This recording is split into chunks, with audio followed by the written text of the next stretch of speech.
It's certainly been a very busy week when it comes to federal issues, especially issues that are impacting farmers and ranchers. To start off, I think the President's announcement on steel and aluminum tariffs, something we've paid very close attention to, something that gives us a lot of concern, to be quite frank, when it comes to the impact of what these could mean for agricultural products, the retaliation that some countries may place, and agriculture is normally on the front lines of those retaliatory efforts. And so we're watching this very closely.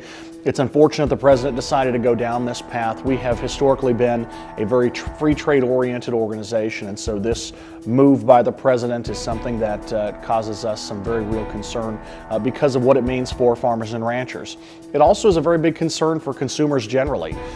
You've got folks that'll be paying higher prices for steel and aluminum products. So anything from tractors and cars to aluminum pop and beer cans, those things are all going to be associated with this.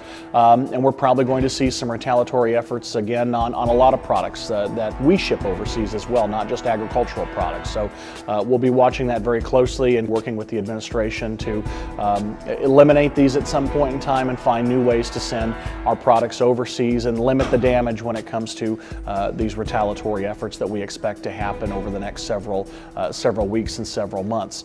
We're also paying very close attention to the announcement that was made, or some plans that we had heard about concerning the RFS for early next week.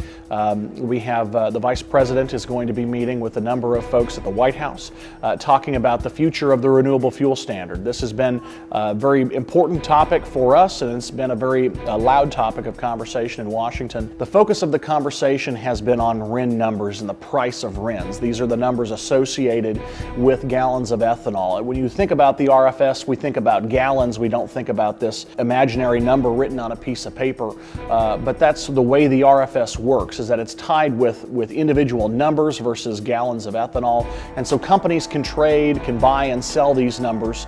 And it's a market that was created when the RFS was developed in 2007. And so any cap on RINs is going to directly and very negatively impact the ethanol markets. And so we're paying close attention to that, and certainly have an action alert up for our members to talk to the administration, talk to them about an alternative, another alternative which will benefit the ethanol industry and has the potential to benefit the fuel industry or the oil industry as well, and that's to allow for a longer period of time where blenders can blend E15. There's a ban on blending E15 throughout the course of the year. It only happens during a certain period of time. And so we are spending time trying to talk to the administration and say this is a direction to go versus capping the price of RINs, which will absolutely have a negative effect on the ethanol industry and thus rural America and rural Nebraska as well.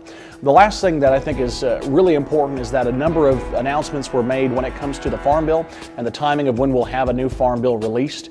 The House Ag Committee will most likely be first, and there's talk about releasing a draft in the next week or two, and certainly a lot of conversation is going to be had as to what this draft looks like and what is included in this bill. And certainly we've been playing a large part of those conversations to make sure that the Farm Bill not only works when it comes to farmers and ranchers, but also works from a budgetary level and trying to save the necessary money that they need, but also, of course, provides protections for farmers and ranchers.